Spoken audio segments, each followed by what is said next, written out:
হিন্দুদের অনুষ্ঠানে জামাত ইসলামীর নেতৃবৃন্দ সরাসরি হিন্দুদের শোভাযাত্রা, জন্মাষ্টমীর শোভাযাত্রায়, মঙ্গল শোভাযাত্রায় ব্যানার হাতে জামাত ইসলামীর নেতারা হাঁটছে, জামাতের জেলা আমির হাঁটছে, উপস্থিত হয়ে বক্তব্য দিচ্ছে। জামাত কি কাজটা ঠিক করলো? রাজনীতি ও ইসলামের দৃষ্টিতে বিষয়টা বিশ্লেষণ করব। আমাদের কাছে অনেকে অভিযোগ করেছেন, একজনে অভিযোগ করেছেন লালমনিরহাট জেলা জামাত ইসলামের আমির তিনি লালমনিরহাটের পাটগ্রামে,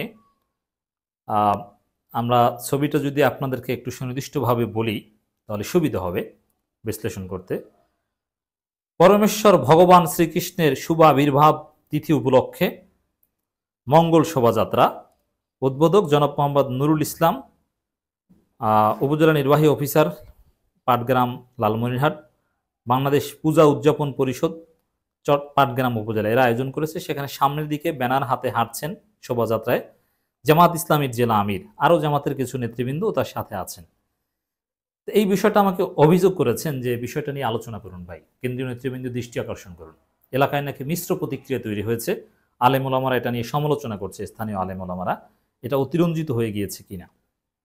তো বিষয়টা খোঁজ নিতে গিয়ে আমি দেখলাম এটা শুধু লালমনিরহাটের পাটগ্রামে নয়, দেশের বিভিন্ন জায়গায় জামাত ইসলামী নেতৃবৃন্দ এভাবে জন্মাষ্টমীর মঙ্গল শোভাযাত্রায় অংশগ্রহণ করেছে, বক্তব্য দিয়েছে। তবে পার্থক্য রয়েছে, আমি একটু খবরগুলো জানাই। বগুড়ার কাহালুতে জন্মাষ্টমীর অনুষ্ঠান পরিদর্শনে জামাত নেতৃবৃন্দ। বগুড়া কাহালুতে সনাতন হিন্দু ধর্মের শ্রীকৃষ্ণের 5250তম জন্মদিন উপলক্ষে জন্মাষ্টমী পালন করা হয়। দিবসটি যথাযোগ্য মর্যাদায় উপলক্ষে পালনের লক্ষ্যে বাংলাদেশ পুজো উদযাপন কমিটি কাহালু উপজেলা শাখার আয়োজনে এক আলোচনা সভা গত সোমবার দুপুরে কাহালুর প্রয়াত জমিদার কালীপদ মজুমদার নট মন্দিরে অনুষ্ঠিত হয়। উপজেলা পুজো উদযাপন কমিটির সভাপতি অঞ্জন কুমার প্রামাণিকের সভাপতিত্বে এবং সাধারণ সম্পাদক মহাদেব চন্দ্রের সঞ্চালনে অনুষ্ঠানে উপস্থিত ছিলেন উপজেলা সনাতন সংঘের সভাপতি শ্রী ভূপেন চন্দ্রলাল পাল, সাধারণ সম্পাদক শ্রী রবীন্দ্রনাথ সরকার, সঞ্জয় শাহ, সুমন দাস। অনুষ্ঠানে পরিদর্শনে আসেন বাংলাদেশ জামাত ইসলামী নেতৃবৃন্দ। দলে ছিলেন বগুড়া জেলা জামাতের নেতা, কাহালু উপজেলা পরিষদের সাবেক চেয়ারম্যান আলহাজ অধ্যক্ষ মাওলানা তায়েব আলী। এ সময় তার সাথে ছিলেন কাহালু উপজেলা জামাতের আমির আব্দুল শাহিদ, সেক্রেটারি আলহাজ শহীদুর রহমান সবুজ, জামাত নেতা মাওলানা আবু ইউসুফ, প্রভাষক আব্দুল মমিন, প্রভাষক আব্দুল হান্নান, ফখরুল ইসলাম প্রমুখ। এর মানে বগুড়ায় অংশগ্রহণ করেছে। এছাড়া লালমনিরহাটের পাটগ্রামের যে খবরটা, সেখানে পত্রিকায় আমি জামাতের জেলা আমিরের উপস্থিতির খবরটা আমি পাইনি। বিএনপি নেতাদের উপস্থিতির কথা বলা হয়েছে, তবে আমার কাছে যে ছবি এসেছে সেখানে স্পষ্টতই দেখা যাচ্ছে জামাতের জেলা আমির মঙ্গল শোভাযাত্রায় হাঁটছেন। এছাড়া চট্টগ্রামে জন্মাষ্টমী অনুষ্ঠানে শাহজাহান চৌধুরী, চট্টগ্রাম মহানগর জামাত ইসলামীর আমির, বীর চট্টলা সিংহপুরুষ, এই খবরও গণমাধ্যমে এসেছে। এবং আরও বেশ কয়েকজন জামাত নেতা সেখানে গিয়েছেন এবং বক্তব্য রাখেন। বিএনপি নেতা, জামাত নেতা এরা সবাই বক্তব্য রাখেন। অধিকাংশ জায়গায় বিএনপি নেতাকে প্রধান অতিথি করা হয়েছে। এখানে দুইটা বিষয় আমি ভালোভাবেই খেয়াল করেছি। অনেক জায়গায় জামাত নেতা পরিদর্শনে গিয়েছেন। পরিদর্শনে যাওয়া এক জিনিস, সব জায়গায় পরিদর্শনে গিয়েছেন। প্রথমেই ক্লিয়ার করে নিই, আমি নিরপেক্ষভাবে বিষয়টা দেখব। জামাত ইসলামীর কোনো নেতা, লালমনিরহাট জেলা আমির হোক আর যেই হোক না কেন, কোনো নেতা জন্মাষ্টমীর মঙ্গল শোভাযাত্রায় আকিদাগতভাবে বা পূজা উদযাপন বা জন্মাষ্টমী উদযাপন করতে কেউ যায়নি। এবং জন্মাষ্টমীর চেতনা বা হিন্দুদের ধর্মীয় বিশ্বাস বা আচার এর প্রতি সামান্যতম বিশ্বাস কারণে এরা সবাই পিওর মুসলিম, তাদের আকিদা মানহাজ বিশুদ্ধ। এই বিষয়টা আগে ক্লারিফাই করতে হবে, তারপরে ব্যাখ্যা করতে হবে। তাহলে লালমনিরহাটের জেলা আমির হোক আর বগুড়ার নেতৃবৃন্দ হোক, শাহজাহান চৌধুরী হোক, তারা যারা গিয়েছেন জন্মাষ্টমীর প্রোগ্রামে, তারা গিয়েছেন কি জন্য? এটা তো আমরা সবাই বুঝি, সাম্প্রদায়িক সম্প্রীতি দেখাতে এবং যাতে নির্বিঘ্নে তারা তাদের ধর্মীয় উৎসব পালন করতে পারে। যেহেতু দুষ্কৃতিকারীরা বা আওয়ামী লীগ স্যাবোটাজ করছে, তারা হিন্দুদের ধর্মীয় উৎসবে হামলা করছে, এভাবে বাংলাদেশকে সাম্প্রদায়িক দেশ হিসেবে দেখানোর চেষ্টা করছে, সাম্প্রদায়িক সম্প্রীতি বিনষ্ট করে রাজনৈতিক ফায়দা হাসিলের চেষ্টা করছে। এই কাজগুলো যাতে আওয়ামী লীগ না করতে পারে, ষড়যন্ত্রকারীরা না করতে পারে, ভারতের দালালেরা না করতে পারে, এই জন্য রাজনৈতিক নেতা হিসাবে সেখানে গিয়েছেন। জামাত তো দূরের কথা, বিএনপি নেতারাও সেখানে আকীদাগতভাবে মজা করতে যাননি, এনজয় করতে যাননি। তারা রাজনৈতিক নেতা হিসেবে নিরাপত্তার বিষয়টা নিশ্চিত করতে সাম্প্রদায়িক সম্প্রীতির দিক থেকে গিয়েছেন। অতএব তাদেরকে ধর্মীয়ভাবে দোষারোপ করার কোনো সুযোগ আছে বলে আমি মনে করি না। তবে আমার কাছে যেটা মনে হয়েছে ছবি দেখে, নিরাপত্তার জন্য, সাম্প্রদায়িক সম্প্রীতির জন্য বক্তব্য দিতে যাওয়া এক জিনিস, কিন্তু লালমনিরহাটের পাটগ্রামে যেটা ঘটেছে এটা একটু দৃষ্টিকটু মনে হয়েছে।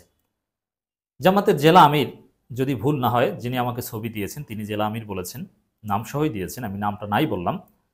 তিনি যেভাবে ব্যানার ধরে মাঝখানে হেঁটেছেন, এভাবে না হাঁটলে ভালো হতো। অবশ্যই ব্যানার ধরে হাঁটা মানে ওই পুজো উদযাপন করা বা জন্মাষ্টমী উদযাপন করা বা আনন্দ করা নয়, ওটাও সাম্প্রদায়িক সম্প্রীতির অংশ হিসেবে গিয়েছেন। তারপরও যেহেতু এটা তাদের ধর্মীয় উৎসব হিসেবে পালন করে, শরীয়তের বিষয়টা তো সবার উপরে দেখতে হবে। ব্যানার ধরে হাঁটা মঙ্গল শোভাযাত্রার মাঝখানে, এই জিনিসটা দৃষ্টিকটু মনে হয়। হ্যাঁ, জামাতের নেতারা সেখানে যাবেন, বক্তব্য দিবেন যে ঠিক আছে আপনারা হাঁটেন, আপনারা শোভাযাত্রা করুন, আমরা আছি, আমরা আপনাদের নিরাপত্তার জন্য আছি, আপনারা আপনাদের অধিকার পাবেন, আপনাদের অধিকার কেউ কেড়ে নিতে পারবে না, আমরা হিন্দু মুসলিম সবাই সমান অধিকার নিয়ে দেশে থাকবো, নাগরিক হিসেবে আপনাদের অধিকার আপনারা পাবেন, যেটা ইসলামী শরীয়ত আপনাদের এই অধিকার দিয়েছে।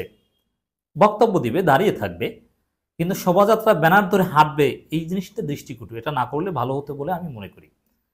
লালমনিরহাট জেলা আমিরের প্রতি যারা ক্ষুব্ধ, জেলা আমিরের উচিত বোঝানো বিষয়টা যে আসলে না, আমি ওই উদ্দেশ্যে যাইনি, এবং এই বিষয়টা স্বীকার করা যে একেবারে ব্যানার ধরে শোভাযাত্রা হাঁটাটা এটা আমার ঠিক হয়নি, এটা না করলেই ভালো হতো। এই বিষয়টা অ্যাটলিস্ট তাকে স্বীকার করা উচিত। দেখেন, একটু ধর্মীয় আলোচনা করতে হয়। রাজনৈতিক নেতা হিসেবে যেতেই পারে, এ বিষয়ে দলিল আছে। ওমর রাদিয়াল্লাহু আনহুর শাসন আমলে ভিন্ন ধর্মাবলম্বীদের কানিসা বানানোর সুযোগ ওমর রাদিয়াল্লাহু আনহু নিজে দিয়েছেন। এর মানে ভিন্ন ধর্মাবলম্বীরা তারা মন্দির, প্যাগোডা এগুলো তারা বানাবে, গির্জা, তারা সেখানে উৎসব করবে, তাদের এগুলোতে বাধা দেওয়া যাবে না, বরং এগুলো নিশ্চয়ত ওমর রাদিয়াল্লাহু আনহু সহ খলিফারা দিয়েছেন। এটা হচ্ছে কথা। এই যে কানিসা বানানোর অনুমতি ওমর রাদিয়াল্লাহু আনহু নিজে দিয়েছেন, এটা নিয়ে কোনো আপত্তি নেই। তবে কিছু বিষয় আমাদের মনে রাখতে হবে। মান তাশাব্বাহা বিকওমি ফাহুয়া মিনহুম, কোরআনের যে আয়াত, যে আসলে মানে হাদিস, আসার, মান তাশাব্বাহা বিকওমিন ফাহুয়া মিনহুম, কোরআনের আয়াত নয়, আবু দাউদের হাদিস 4031 নম্বর। যে ব্যক্তি তার জাতির সাথে সাদৃশ্য অবলম্বন করবে তাদের দলভুক্ত হবে সে। এবং অন্য হাদিসে বলা হয়েছে, সুনান কুবরার একটা হাদিস, তোমরা আল্লাহর দুশমনদের উৎসবগুলোতে অংশগ্রহণ থেকে বিরত থাকো, স্পষ্ট হাদিস। এবং এগুলো যে শিরক, এতে তো কোনো সন্দেহ নেই কোনো মুসলিমের। এছাড়া আরো হাদিস আছে, যারা বিধর্মীদের মতো উৎসব করবে কিয়ামত দিবসে তাদের হাসর ওই লোকদের সাথেই হবে, সুনান কুবরা হাদিস নম্বর 15563। তো এই জন্যে খুব সচেতন থাকা দরকার। দেখেন, এখানে যারা উৎসব করবে, হাদিসে কি বলা হয়েছে, বিধর্মীদের সাথে সাদৃশ্য রাখবে, উৎসবে অংশগ্রহণ করবে, উৎসব করবে। জামাত নেতারা বা বিএনপির লোকজন যারা গিয়েছে, তারা কি উৎসব করতে যাননি? উৎসবে অংশগ্রহণ করতে যাননি, উৎসব করতে যাননি। তারা ওমর রাদিয়াল্লাহু আনহুর যে উসুল, বিধর্মীদের অধিকার, বা আল্লাহ রাসূলও এটা স্বীকার করেছেন, মদিনা সনদ আপনারা জানেন, জাস্ট সেই অনুযায়ী কাজ করেছেন, সাম্প্রদায়িক সম্প্রীতি। এখানে কেউ মঙ্গল শোভাযাত্রা ব্যানার ধরে হাঁটলেও উৎসব করতে তিনি যাননি, তার আকীদা ঠিক আছে, তার অন্তর ঠিক আছে। একটা বিষয়কে যখন আমরা ফতোয়া দিব বা বিশ্লেষণ করব, তখন তার আমল, ফেল এবং তার আকীদা, এই দুইটা একত্রে বিশ্লেষণ করে, একত্র করে ফতোয়া দিতে হবে। শুধু আমল দেখে ফতোয়া যাবে না, ফতোয়া দেওয়া যাবে না, শুধু আকীদা দেখেও দেওয়া যাবে না। চূড়ান্ত ফতোয়া দিতে হলে দুইটা কনসিডার করতে হবে। অতএব এখানে জামাত নেতা বা বিএনপি নেতারা ওই অর্থে ভুল করেননি, কোনো নাজায়েজ কাজ করেছেন বলেও বলা যাবে না, বরং তারা জরুরি কাজ করেছেন, ভালো কাজ করেছেন। রাজনৈতিক দল হিসাবে বা ইসলামী দল হিসাবে তারা সঠিক কাজ করেছেন, নবীওয়ালা সাহাবীওয়ালা কাজ করেছেন, তাদের নিরাপত্তার জন্য ওখানে উপস্থিত হয়ে। কিন্তু ব্যানার ধরে হাঁটা শোভাযাত্রার মধ্যে, এটা একটু দৃষ্টিকটু। তারা পাশে দাঁড়িয়ে থাকবেন কিংবা বক্তব্য দেবেন, দ্যাটস ইট। আশা করি আপনাদের বোঝাতে পেরেছি। এ বিষয়ে ভবিষ্যতে খেয়াল রাখবেন। অতএব সামনে দুর্গাপূজা, আরও বিভিন্ন ধর্মীয় উৎসব আসবে এবং আওয়ামী লীগের ষড়যন্ত্র চলবে। আওয়ামী লীগ আর কিছু না পেরে এরা হিন্দু রূপে আবির্ভূত হওয়া বা সাম্প্রদায়িক সহিংসতা বা সাম্প্রদায়িক দাঙ্গা, এগুলো বাজানোর চেষ্টা করবে। এবং জামাত শিবিরের লোকজন মন্দির পাহারা দিয়েছে, সামনে পূজায়ও তারা পাহারা দিবে। এজন্য খেয়াল রাখবেন যে দৃষ্টিকটু বা কোনো সাধারণ মুসলিম যে সাম্প্রদায়িক এই অস্থিরতা বা এগুলো সম্পর্কে জানে না, অথবা বিদেশি কোনো মুসলিম দেখে যেন ভুল মেসেজ না পায় একজন মুসলিম হিসাবে, যে এভাবে মার্জার হয়ে যাচ্ছে, মিলেমিশে যাচ্ছে হিন্দুদের উৎসবের মধ্যে। এই বিষয়টার জন্য এভাবে কোনো ফুটেজ বা ছবি না আসে। একটু দূরত্ব বজায় রাখা, তাদের একেবারে ঠিক ধর্মীয় কাজ যেটা, সেটায় সরাসরি সম্পৃক্ত না হওয়া, জাস্ট নিরাপত্তা রক্ষী বা রাজনৈতিক নেতা হিসাবে আপনার উপস্থিতি, এই বিষয়টা আপনি নিশ্চিত করবেন যেভাবেই হোক।